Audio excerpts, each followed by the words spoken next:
Jim Booth writes there's a lot of hate for Chenette and calls on fellow Republicans to, quote, take on little Justine in the Senate race.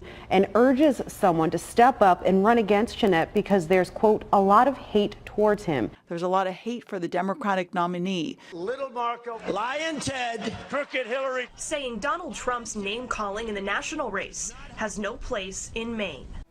All my life I've had to overcome small-minded people who demonize others simply for who they are because of their own insecurities. By definition, that's bullying.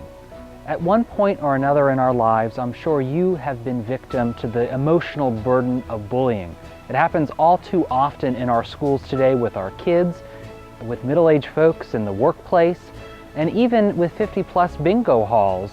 We see this time and time again. It can happen to just about anyone.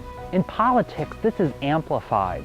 Mudslinging has simply become the norm. I've been called just about every name in the book, have had campaign signs spray painted with derogatory words, and most recently the example with the York County Republican Committee Chairman Jim Booth using hate as a recruitment tool are all prime examples how in 2016 bullying, homophobia, and a lack of tolerance are still issues we have to deal with as a society.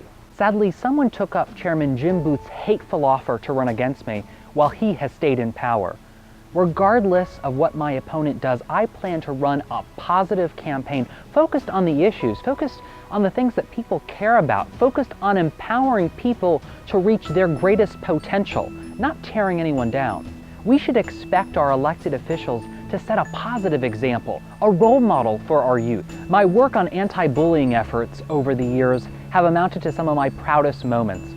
Getting an opportunity to organize anti-bullying walks to raise awareness, raising money for anti-bullying programming and training in our schools, and actually going out and speaking to students directly gives me hope for the future. I will not apologize for who I am, nor should anybody else. I have the best husband a guy could ask for. He supports me in just about everything in this ongoing journey of self-discovery we call life. I am not the gay legislator.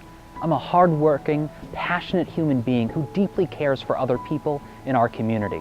Together, we can turn politics into public service, and there's no better way to do that than with Bullying Awareness Month. I need your vote on Tuesday, November 8th. Are you with me?